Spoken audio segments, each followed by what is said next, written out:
نحمدہ ونصلی علی رسولہ الکریم اما بعد بسم اللہ الرحمن الرحیم۔ شعبہ اردو الحم اسلامک یونیورسٹی کوئٹہ کے تعاون سے ممتاز دانشور، ادیب اور کالم نویس جناب راحت ملک کی تصنیف انحطاط کی تقریب پذیرائی میں تمام معزز شرکاء کرام کا خیر مقدم ہے۔ تقریب کی صدارت قابل احترام پروفیسر ڈاکٹر عرفان احمد بیگ فرما رہے ہیں۔ ہم قابل صد احترام پروفیسر ڈاکٹر شکیل روشن پریزیڈنٹ الحم اسلامک یونیورسٹی کے ممنون احسان ہیں۔ آپ کی رہنمائی میں یہ تقریب منعقد ہو رہی ہے۔ محترم نواب زادہ لشکری رئیسانی اور محترم رحمت صالح بلوچ صاحب تقریب کے مہمانان خصوصی ہیں۔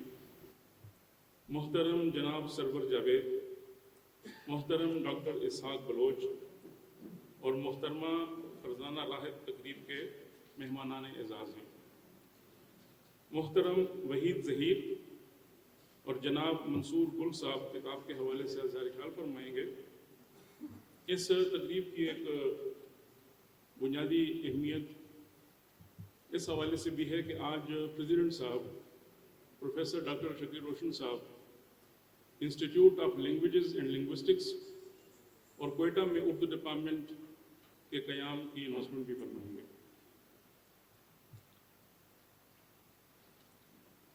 اس تقریب کے انعقاد میں محترم پروفیسر عروہ جاوید نے کلیدی کردار ادا کیا ہے۔ محترم وقاص احمد کاشی، محترمہ جویریہ ملک، محترمہ ماریہ ملک، جناب منصور گل، جناب ڈاکٹر وقار ڈپٹی رجسٹرار الحم یونیورسٹی کا بھی ایک کلیدی کردار ہے۔ ہم تقریب کا باقاعدہ آغاز اللہ رب العزت کے بابرکت نام سے کرتے ہیں اور میں گزارش کرتا ہوں جناب سید عتیق اللہ صاحب سے کہ وہ تشریف لائیں اور اللہ کے مبارک نام سے تقریب کا باقاعدہ آغاز کریں۔ باللہ من الشیطان الرجیم، بسم اللہ الرحمن الرحیم، والتین والزیتون وطور سینین وهذا البلد الامین، لقد خلقنا الانسان فی احسن تقویم، ثم رددناه اسفل سافلین، الا الذین آمنوا وعملوا الصالحات فلهم اجر غیر ممنون، فما يكذبك بعد بالدين، أليس الله بأحكم الحاكمين، صدق الله مولانا العظيم۔ جزاک اللہ خیر۔ حاضرین مکرم، آج جس کتاب کی تقریبی پذیرائی منعقد کی جا رہی ہے، اس میں ایک نوجوان جناب منصور گل کا بہت ایک کلیدی کردار ہے، کتاب کی کمپائلیشن میں، اس کی اشاعت میں اور یہاں تک اس تقریب کی اس انعقاد میں۔ تو میں ابتدا میں جناب منصور گل صاحب سے گزارش کروں گا کہ وہ تشریف لائیں اور اظہار خیال کریں۔ جناب منصور گل صاحب، آپ کی بھرپور تعلیم ہے۔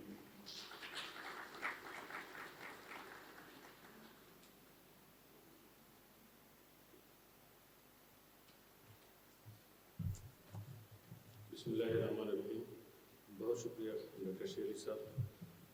ڈاکٹر شیر علی صاحب جیسے چیزیں فرما چکے ہیں کہ اس فنکشن کی انعقاد، مہمانوں کی دعوت اور بہت سی ایسی چیزیں ہم سب نے مل کر کی ہیں، تو میں الحم یونیورسٹی اور آئے ہوئے ہمارے خصوصی مہمان جو اسٹیج پہ بیٹھے ہیں اور جو یہاں حال میں موجود ہیں، آپ سب کو بہت شکریہ، آپ نے ہمارے شارٹ نوٹس پہ یہاں پہ شرکت کی، شکریہ۔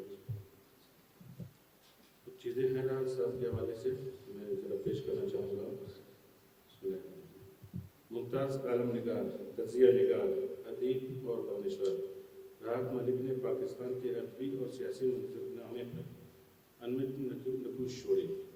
اپنی بصیرت افروز تبصروں اور قومی، سیاسی، معاشی اور آئینی امور کی گہری سمجھ کے لیے مشہور راحت ملک کا کثیر جہتی کیریئر صحافت، ادب، اکیڈمی اور سرگرمی میں منحصر تھا. راحت ملک کے مضامین سماجی مسائل، تاریخی داستانوں اور عصری چیلنجوں کے ساتھ ان کی گہری وابستگی کی عکاسی کرتے ہیں. اپنی شاندار تحریر کے ذریعے انہوں نے پاکستان کے سیاسی منظرنامے، اقتصادی پالیسیوں اور سماجی حرکیات کے بارے میں گہرا تجزیہ پیش کیا. معروف اخبارات اور رسائل میں شائع ہونے والے ان کے کالموں، مضامین اور تحقیقی مقالوں نے ملک بھر کے ابھرتے ہوئے حقائق کے بارے میں قیمتی بصیرت فراہم کی.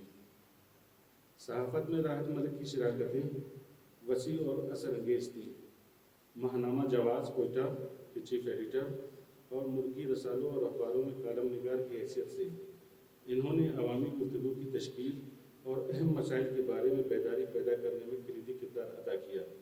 راحت ملک کے بے لاگ تجزیے، سخت تحقیق اور بے خوف تبصروں نے انہیں پاکستانی میڈیا میں ایک قابل اعتماد آواز بنا دیا. راحت ملک کی ادبی اور علمی وراثت دانشوروں اور سیاسی کارکنوں کی آئندہ نسلوں کو متاثر کرتی رہے گی. سچائی، انصاف اور فکری تحقیقات کے لیے ان کی غیر متزلزل لگن سماجی تبدیلی اور ترقی کے لیے پرعزم افراد کے لیے رہنمائی کا کام کرتی ہے. ان کے غیر مطبوعہ کام اور تحقیق بہت جلد اشاعت کے لیے تیار کر لی جائیں گی، جن کی تفصیل کچھ یوں ہے: تہذیب کی تلاش میں، بلوچستان کی صورتحال تاریخ کے آئینے میں، پاکستان کی تاریخ اور حقائق. معیشت کے حوالے سے ان کی کافی ڈائریاں معمولی ہیں جو بھی قابل اشاعت ہیں. کتابوں کے مطالعاتی نوٹس اور تبصرے. تہذیب کے حوالے سے ان کی تحقیقی کتاب میں بہت سارے سوال اٹھائے گئے ہیں. ابتدائی کام جن میں تہذیب کا مفہوم، تہذیب کیسے پیدا ہوتی ہے، تہذیب کے اندر جنگی مقاصد، تہذیبوں کے تصادم، تہذیب اور ثقافت میں فرق، تہذیب میں آپسی تعلق، علاقوں کے مطابق تہذیب کی پہچان اور تعریف وغیرہ شامل ہیں. راحت ملک کی زندگی اور ان کا کام عقل، ہمدردی اور سماجی انصاف کے نظام کی تبدیلی کے عزم کی مثال دیتے ہیں. ان کی میراث ایک بہتر دنیا کی تشکیل میں تنقیدی سوچ، ہمدردی اور اصلی سرگرمیوں کی پائیدار قدر کے ثبوت کے طور پر برقرار ہے. ان کے تمام مضامین، حاصل مطالعہ، ڈائریاں، تحقیق مضامین کو مستقبل قریب میں کتابی شکل اور سوشل میڈیا ویب سائٹ پر قارئین کے لیے فراہم کر دیا جائے گا. اب آتے ہیں ان کی کتاب انحطاط، جس کی آج تقریبی رونمائی ہے. راحت ملک کی چوتھی کتاب انحطاط آج آپ کے سامنے ہے. یہ کتاب پبلشر فکشن ہاؤس سے شائع کروائی گئی ہے. کتاب ان کے 2019 سے لے کر 2022 تک کے لکھے گئے مضامین کا مجموعہ ہے. اس کتاب میں کل 86 کالم اور مضامین شامل کیے گئے ہیں. کتاب کے کل صفحات 428 ہیں. کتاب کا دلچسپ انتصاف آپ کے سامنے پیش کرنا چاہوں گا. بلوچستان کے عوام کے نام، جو صدیوں سے فرسودہ سماجی معاشی ڈھانچے میں پس رہے ہیں اور گزشتہ 70 سال میں بھی انہیں اس ظلم سے نجات نہیں ملی. سیلاب کی اعلیٰ تباہ کاریوں نے بلوچستان کے خواب اور امیدوں کے چراغ بھی گل کر دیے. کتاب کا دلچسپ انتصاف ہی کتاب کے مطالعے کی چاہ بڑھاتا ہے. اس کتاب کو ضرور پڑھیں. شکریہ.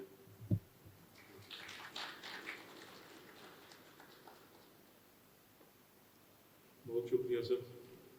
اور اب میں گزارش کروں گا جناب وحید ظہیر صاحب سے کہ وہ تشریف لائیں اور کتاب کے حوالے سے اظہار خیال فرمائیں. آپ کی بھرپور تعلیوں میں جناب وحید ظہیر صاحب.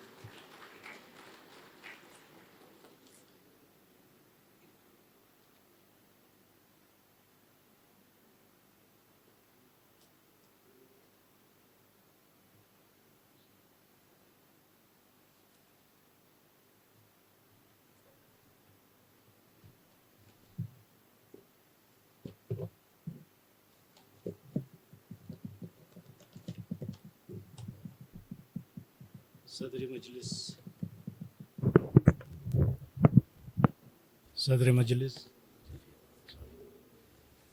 صدر مجلس ڈائس پہ بیٹھے ہوئے معزز خطبہ و شعراء دانشور خواتین و حضرات، ایک رات ملک کے حوالے سے تاثراتی مضمون ہے۔ رات سے پرانا یارانہ تھا، بہت ہی قربت تھی، تو اس حوالے سے یہ مضمون پیش کر رہا ہوں، جس کا عنوان ہے کرم خوردہ وقت و آلات کی ہر شخص پر FIR نہ ہو، کیوں ہمارا نوجوان کسی دوسرے ملک جانے کے لیے تیار نہ ہو، ہمارا بھیک مانگنے کا تذکرہ کیوں بار بار نہ ہو۔ شرم کی بات ہے چھوٹے بیکاری خلیجی ممالک سے ڈیپورٹ ہو رہے ہیں، پارلیمنٹ ہاؤس سے جوتے چوری ہو رہے ہیں، ہمارے ملازمین اور پروفیسر تنخواہوں کو ترس رہے ہیں۔ مجال ہے کوئی اپنی زیادتیاں، کوتاہیاں اور غلطیاں تسلیم کرنے پر تیار ہو، یا ندامتوں کے زیر بار ہو۔ ہماری طاقت اس بیمار پھولتے جسم کی طرح ہے جو بیماریوں کی آماجگاہ ہوتا ہے۔ نہ جانے چربی چڑھے اس بیمار نظام کی چربی کب اترے گی۔ ایسی ہی خرابیوں پر رات ملک لکھتے رہے، بولتے رہے، ایک قوم دوست سیاستدان دانشور کی طرح اڑتے رہے۔ اس کے علاوہ عملی طور پر ہر جہالت کے سامنے کھڑے رہے۔ رات ملک کی تحریریں ان کی مثبت سوچ کے عکاس ہیں۔ بدقسمتی سے ہمارے ہاں مثبت سوچ قابل نفرت وہ گردن زدنی ہے۔ اب زنجو کی پرامن سیاست کی خواہش کی سنگتی کا نتیجہ ہے۔ وہ ہمیشہ بکھرتی تنظیموں اور کارکنوں کو سمیٹنے کے لیے سرگردان نظر آئے، ریوڑیوں کی طرح غلط فہمیاں بانٹنے والوں کے نکات رہے، جبھی تو ہر شریف آدمی کی طرح جائلوں کے نشانے پر رہے، فخر کرتے تھے۔ اسی کے پیش نظر انہوں نے ادارہ فکر و عمل قائم کی، انٹلیکچوئل فورم کی بنیاد رکھی، خاص طور پر اپنی کتاب انعدام، اور انہوں نے بارہا بلوچستان میں بیگانگی کی وبا کی جانب اشارہ کیا ہے۔ وہ کور خان، ڈاکٹر مالک، نور الدین مینگل، عاد آغا، لالا جان محمد کاکڑ، رازق بگٹی، سرور جاوید، پروفیسر احمد فراز خاص طور پر ان کا حلقہ عقیدت میں تھے۔ وہ نظریاتی اختلاف اور تناؤ کی مسلمہ حقیقت سے بخوبی واقف تھے، مگر انہیں بالکل اندازہ نہیں تھا کہ ہمارے روایتی ماحول میں قتل، ضعین افراد کی قسم پرسی، منشیات کی وبا سے غفلت میں اتنا اضافہ سمجھ سے بالا تر ہے۔ نہ جانے بیولوجیکل وار سے بچنے کا احساس کب پیدا ہوگا۔ ہر جگہ بندر تماشا کے لیے میدان سجانے والے کب ہوش کے ناخن لیں گے۔ پاکستانیوں پر ہندو جنات کا غلبہ کب ختم ہوگا۔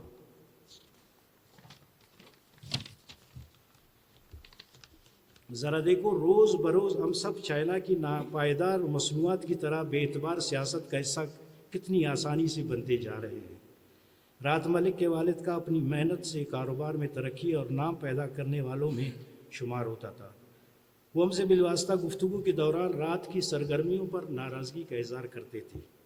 انہیں سیاست یا سماجی معاملات میں حصہ پر اعتراض نہیں تھا، مگر انہیں سسٹم کے مکروہ چہرے سے خوف آتا تھا، اور یہ بھی کہتے تھے کہ ہماری سیاست کوئی بال جڑ کی بیماری نہیں جو ایک آدھ دن میں مرہم رکھنے سے ٹھیک ہو جائے۔ میں جس بال جڑ کی بیماری کا رضاکارانہ طور پر علاج کرتا ہوں، اگر یہاں کی سیاست کی سمجھ آتی تو میں اس کا علاج بھی رضاکارانہ طور پر کرتا، اور رات سے پہلے میں اس کا حصہ بنتا۔ رات چونکہ ان کی اکلوتی نریندہ اولاد تھی، وہ ان کے لیے ہمیشہ فکر مند رہتے تھے۔ آخر وہ فکر مند کیوں نہ ہوتے کہ یہاں نظریاتی سیاست، امن کی خواہش، یکجہتی کی فروغ اور انسانیت کی بات کرنے کے جواب میں ہمیشہ دشنام ترازی یا گولی بازی ہوتی ہے۔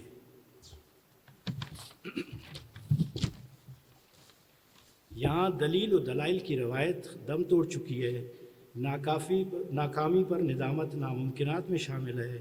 ہمارے یہاں بس ایک ہی کام ہو رہا ہے، ماضی اور منفی عناصر کو کیسے کوسنا، پھر انہی کے نقش قدم پر چلتے ہوئے اترانا ہے۔